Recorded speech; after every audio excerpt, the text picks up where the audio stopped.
जहां पर सनातनी हिंदू होते हैं वही भूमि भारत रहती है, और जहां भारत होता है वहीं पर सनातनी हिंदू सुरक्षित हो सकते हैं।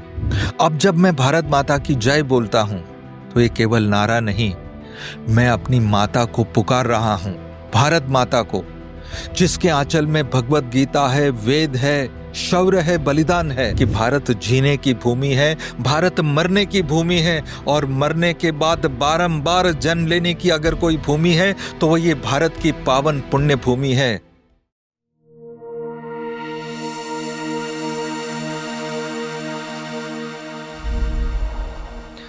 कभी सोचा है भारत माता की जय क्यों बोलते हैं? देशभक्ति के लिए या फिर आदत से? मैंने भी नहीं सोचा था, लेकिन फिर मैंने पुराणों को पढ़ा और तब मुझे पता चला कि भारत कोई साधारण जमीन का टुकड़ा नहीं, ये स्वयं भगवान का प्रकट स्वरूप है, जीवंत चेतना।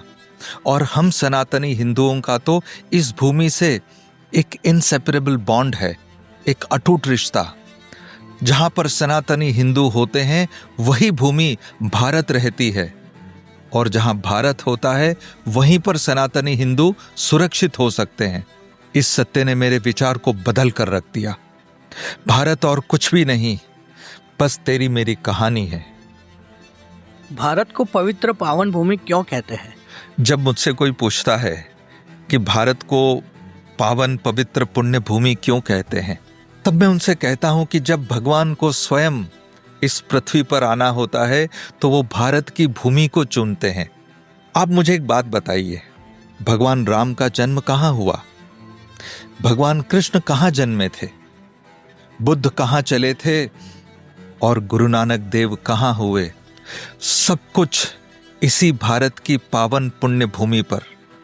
इसीलिए तो ये पावन है।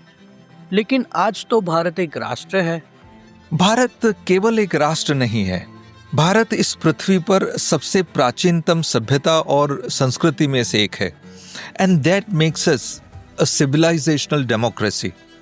हमारा जो संविधान है वो भारत को एक राष्ट्र के रूप में डिफाइन करता है, लेकिन इसी भारत को सशक्त रखने के लिए, समृद्ध रखने के लिए जिन जीवन मूल्यों की आवश्यकता है, जिन शक्तियों की आवश्यकता है, वो शक्ति हमारे शास्त्र हमको देते हैं।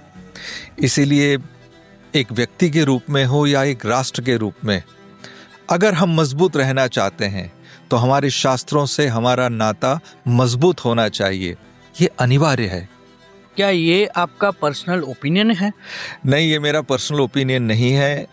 विष्णु पुराण में भारत का डेफिनेशन दिया हुआ है। विष्णु पुराण कहता है, उत्तरम यत् समुद्रस्य हिमाद्रेश्चैव दक्षिणम वर्षम तद नाम भारत भारती यत्र संतति। इसका मतलब कि भारतीय महासागर के उत्तर में और हिमालय के दक्षिण में जितनी भूमि है उसका नाम भारत है। संस्कृत में वर्ष यानी भूमि, भारत वर्ष यानी भारत भूमि। उसके बाद कहा है भारती यत्र संतति। इसका मतलब कि यहाँ पर जितने भी नागरिक रहते हैं वे सभी भारतीय हैं। लेकिन फ्रेंड्स, नागरिक के लिए जिन शब्द का प्रयोग किया है वो 21वीं सेंचुरी में बहुत बहुत रेलेवेंट है। नागरिकों के लिए कहा है संतति। संतति यानी संतान, संतान यानी बच्चे। किसके बच्चे? भारत माँ के बच्चे। विष्णु पुराण ही वो ग्रंथ है जिसके अंदर भारत माता के स्वर्णिम विचार को जन्म मिला है। भारत माता की अवधारणा यहीं पर आरंभ होती है। इसका ये मतलब है कि हम सभी नागरिक इस भारत माँ के संतान हैं। चाहे वो मैं हूं, आप हो, मोहनदास करमचंद गांधी हो, या स्वयं भगवान भी अगर अवतार लेकर आए, तो हम सबके लिए भारत हमारी माँ है, भारत माता है। हम सभी उसके संतान हैं, कोई इसका पिता नहीं। जब मैंने ये जाना तो भारत माता की जय बोलने का मेरा भाव ही बदल गया। अब जब मैं भारत माता की जय बोलता हूं तो ये केवल नारा नहीं, मैं अपनी माता को पुकार रहा हूं, भारत माता को, जिसके आंचल में भगवत गीता है, वेद है, शौर्य है, बलिदान है। आई एग्जिस्ट बिकॉज भारत माता एग्जिस्ट। मैं और आप, हम सब इसलिए एग्जिस्ट करते हैं क्योंकि भारत माता एग्जिस्ट करती है। क्या भारत भी ईश्वर का स्वरूप है? सनातन परंपरा मानती है कि परमात्मा एक है और हम हर जगह हर वस्तु में उनका अनुभव करते हैं। भगवान कृष्ण जब काष्ठ लकड़ी का स्वरूप धारण करते हैं तो हमारे सामने भगवान जगन्नाथ के रूप में प्रस्तुत होते हैं। जब भगवान शिला यानी कि पत्थर का स्वरूप धारण करते हैं तो हमारे सामने प्राण प्रतिष्ठित विग्रह के रूप में प्रस्तुत होते हैं। जब भगवान जल का स्वरूप धारण करते हैं तो हमारे सामने गंगा और यमुना के रूप में प्रस्तुत होते हैं। गंगा के अंदर ली गई हर डुबकी भगवान के प्रति आत्मसमर्पण का भाव है, इसीलिए ही वो पवित्र है, सात्विक है।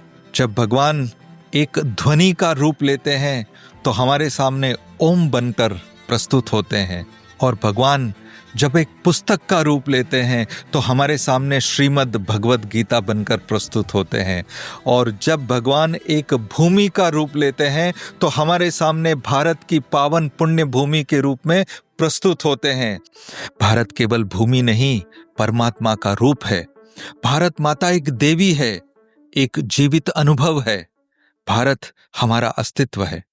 कवि अटल बिहारी वाजपेयी जी ने भारत के लिए बड़ा सुंदर कहा है। वाजपेयी जी कहते हैं, ये अर्पण की भूमि है, ये तर्पण की भूमि है। यहाँ का कंकर कंकर शंकर है। हम जिएंगे तो इसके लिए, हम मरेंगे तो इसके लिए।